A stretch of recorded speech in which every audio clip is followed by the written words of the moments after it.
Good morning, students. Myself Soni ma'am. Today I will teach you history, class 9th, chapter 1st, French revolution. बच्चों, आपको ये figure दिख रहा है, मैंने इस फिगर को एक्सप्लेन किया था। इसमें क्या आपको देखिए, the figure clearly depicts the vicious social setup that existed in the France during the 18th century. ये जो इस टाइप का एक माहौल सामाजिक जो वहाँ पे तंत्र था, वो उस टाइम 18वीं शताब्दी में ऐसा देखा गया। ये spider feed on the fly, just like the spider the nobles in the 18th century France lived in the labor of the peasants. The peasants had to pay feudal dues to the nobles. They also rendered all kinds of the service to them. मैंने इस pictures को दिखाया था आपको,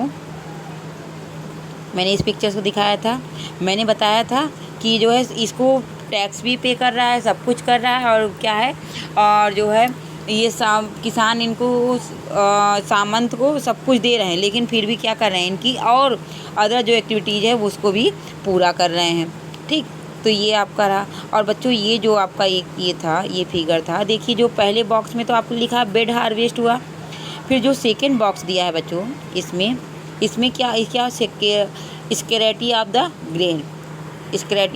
grains and जब food की मतलब भोजन की कमी हुई, फिर क्या हुआ, इसमें rising of the food price, और इसमें जो है उन सभी खाद्य पदार्थों का जो है मूल्य बढ़ने लगा। फिर नेक्स्ट में आपका लिखा ही है the poorest can no longer buy the bread, और इनके पास जो है खरीदने के लिए पैसे नहीं रहे अब।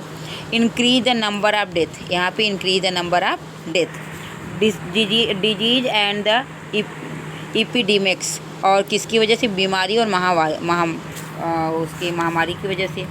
वीकर एंड बॉडीज़, यहाँ पे वीकर एंड बॉडीज़ और फूड रूट्स, ये आपका इसमें भरा जाएगा। ठीक, आपका नेक्स्ट टॉपिक आता है बच्चों,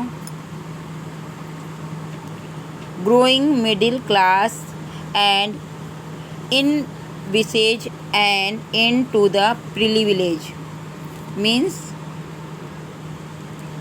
उभरते मध्य वर्ग ने विशेषाधिकारों की अंत की कल्पना की। ठीक है, growing middle classes in vices and end of the privilege, उभरते मध्य वर्ग ने विशेषाधिकारों की अंत की कल्पना की। इसको पहले बच्चों आराम से सुनिए।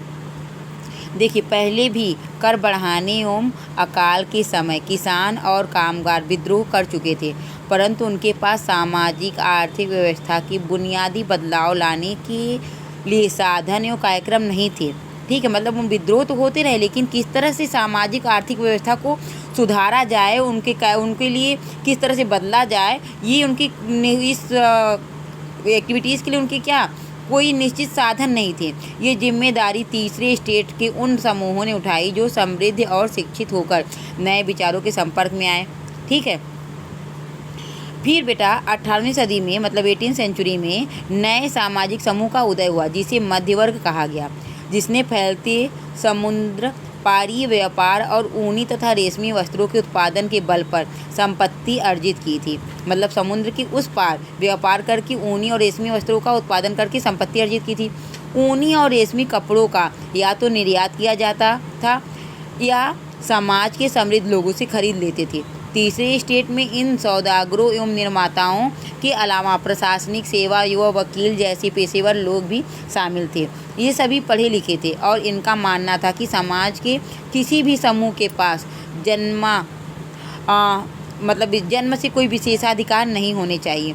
किसी भी व्यक्ति को सामाजिक हैसियत का आधार उसकी योग्यता नहीं होनी चाहिए। स्वतंत्रता, समान नियमों तथा समान अवसरों विचार पर आधारित समाज की यह परिकल्पना जॉन लॉक और जॉक रूसो जैसे दार्शनिक ने प्रस्तुत की थी। अपने टू ट्रीटाइजेज ऑफ गवर्नमेंट में लॉक ने राजा के दैवी और निरंकुश अधिकारों के सिद्धांत का खंडन किया। मतलब उनका ये थे रूसो थे, इन्होंने कहा कि जो है लॉक ने कहा कि राजा जो है निरंकुश हुआ है और उसके निरंकुश सिद्धांत जो हैं वो क्या है, वो जन्म से नहीं राजा है। रूसो ने भी इस विचार को आगे बढ़ाते हुए जनता और उसके प्रतिनिधियों के बीच एक सामाजिक अनुबंधन पर आधारित सरकार का प्रस्ताव रखा। मॉन्तेस्क्यू ने the spirit of the laws नामक रचना में सरकार के अंदर विधायिका, कार्यपालिका, न्यायपालिका, ठीक है, न्यायपालिका के बीच सत्ता विभाजन की बात कही। जब संयुक्त राज्य अमेरिका के में 13 उपनिवेशों ने ब्रिटेन से खुद को आज़ाद घोषित कर दिया तो वहाँ की इसी मॉडल को सरकार बनी। फ्रांस राजनीति चिंतकों के लिए अमेरिका संविधान और उससे दी गई व्यक्तिगत अधिकारों की गारंटी प्रेरणा का एक महत्वपूर्ण स्रोत है। मतलब अमेरिका में जब ये सब हुआ तो वो लोग भी इसको एक अपना प्रेरक मान लिए। फिर दार्शनिक के इन विचारों पर काफ़ी हाउसों सैलान की गोष्ठियों में गर्मा गर्म बहस हुआ करती थी। पुस्तकों एवं अखबारों के मध्य में इनका व्यापक प्रचार प्रसार हुआ। ये पुस्तकों एवं अखबारों के लोगों के बीच जोर से पढ़ा जाता ताकि अनपढ़ भी उन्हें समझ सके। इसी समय लुईस 16 द्वारा राज्य के खर्चों को पूरा करने के लिए फिर से कर लगाए जाने की खबर से विशेषाधिकार वाली व्यवस्था के विरुद्ध गुस्सा भड़क उठा। ठीक है, मतलब ये जो आपका ये जो मिडिल क्लास था ये क्या था, ये बहुत ही इम्पोर्टेंट था। क्यों? क्योंकि ये पढ़ा लिखा वर्ग था और ये जनता को जागरूक करने के लिए अपनी पूरी जिम्मेदारी निभाई। ठीक, ये देखिए बच्चों, आपको एक एक्टिविटी दिया गया है, ये दिया गया है। इसमें ये क्या कह रहा है, कह रहा है what message young trying to convey here, whom does he mean, what he speaks of the slaves, who is the criticizing, what dangers does he sense in this situation of 1787। यहाँ यंग क्या संदेश देने की कोशिश कर रहे हैं, गुलामों से उनका क्या आशय है, वह किसकी आलोचना कर रहे हैं, सन 1787 में किन खतरों का आभास हुआ था। ठीक, ये वहाँ पे ये कह रहा है। तो इसमें देखिए यंग किसकी क्या बात कहना चाह रहे हैं, वो कहना चाह रहे हैं कि ये social setup which is based on the inequalities, मतलब जो वहाँ का समाज था वो क्या असमानता पे डिपेंड था, एंड इनजस्टिस और अन्याय, ठीक, अन्याय पे डिपेंड था, इज बाउंड टू कोलैप्स सून और letter. When the young speak of slaves, he means the unprivileged class of the people. He is criticizing those who belong to privileged class, for example, clergy and the nobles. He sends dangers to violence or riot. ठीक, तो वो उनका क्या मतलब, उनका दास से मतलब ये था कि जो तीसरे स्टेट की जनता और उनका जो प्रिविलेज्ड क्लास से क्या था, उनकी आलोचना करना था, जो पादरी थे और जो अपने आप को धार्मिक और उच्च वर्ग का बताते थे। ठीक, ये आपको इतना इसको देखिएगा।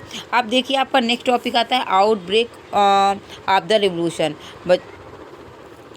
देखिए बच्चों, the outbreak of the revolution, ठीक है, क्रांति की शुरुआत क्या हुई। क्रांति की शुरुआत आपको मैंने पहले ही बताया था, क्या रीजन थे, रीजन से यही थे कि जो है लुईस 16 ने कर बढ़ा दिए थे।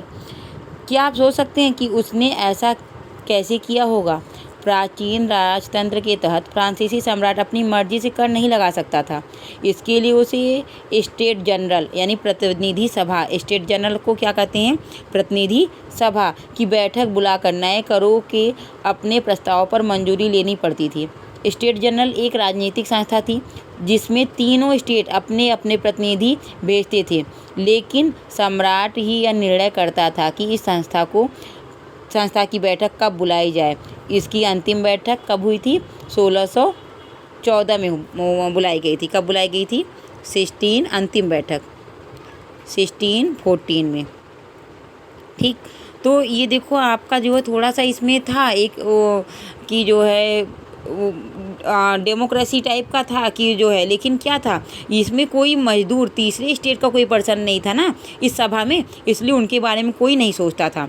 ठीक है, फ्रांसीसी सम्राट लुईस 16 ने 5 मई 1789 को नए करों के प्रस्ताव अनुमोदन के लिए स्टेट जनरल की बैठक बुलाई।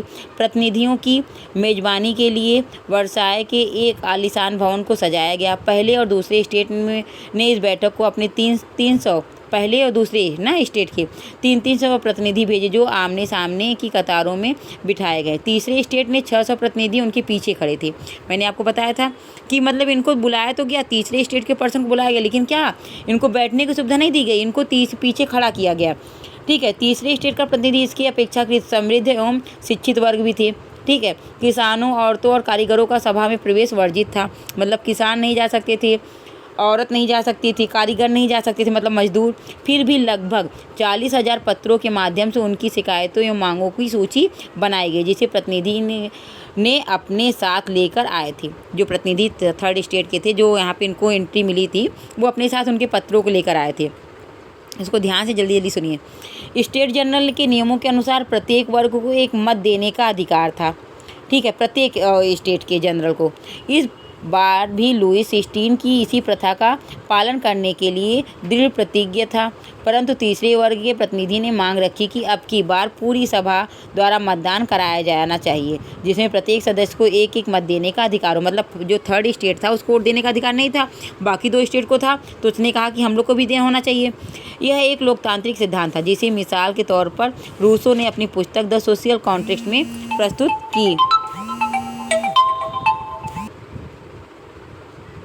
सॉरी बच्चों, कॉल आ गया था। फिर जिसे मिसाल के तौर पर, मतलब उसने क्या किया, सोशल कॉन्ट्रैक्ट में उसने अपने इसको दिया था, लोकतांत्रिक का सिद्धांत का वर्णन किया था। जब सम्राट ने इस प्रस्ताव को अस्वीकार कर दिया तो तीसरे स्टेट के प्रतिनिधि जो थे विरोध जताते हुए सभा से बाहर चले गए। कहाँ चले गए? सभा के बाहर चले गए। तीसरे स्टेट के प्रतिनिधि खुद को संपूर्ण फ्रांसीसी राष्ट्र का प्रवक्ता मानते थे। मतलब वो कहते थे कि जो मतलब ये फ्रांस राष्ट्र है, उन्हें कौन जागरूक किया था?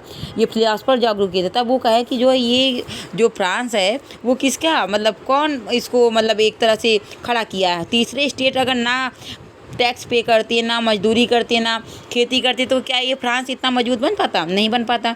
20 जून को ये प्रतिनिधि वर्साय के इंडोर टेनिस कोर्ट में जमा हुए। उन्होंने अपने आप को नेशनल असेंबली घोषित कर दिया और शपथ ली कि जब तक सम्राट की शक्तियों को कम करने वाला संविधान तैयार नहीं किया जाएगा तब तक असेंबली भंग नहीं होगी। उसका नेतृत्व मिराबियो और आब्बे सीए ने किया। कौन किया था? मिराबियो और आब्बे सीए ने किया था।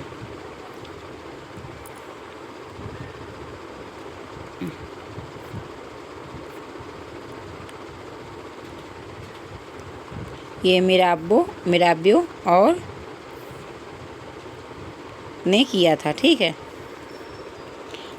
आपे सीए ने किया था। मिराबियों का जन्म कुलीन परिवार में हुआ था, लेकिन वह सामंती विशेषाधिकारों वाले समाज को खत्म करने की ज़रूरत से सहमत था। मतलब वो कुलीन परिवार का था, एक रिचेस्ट पर्सन का था, लेकिन फिर भी वो क्या इन जो सामंती विशेषाधिकार थे उसको खत्म करने के पक्ष में था।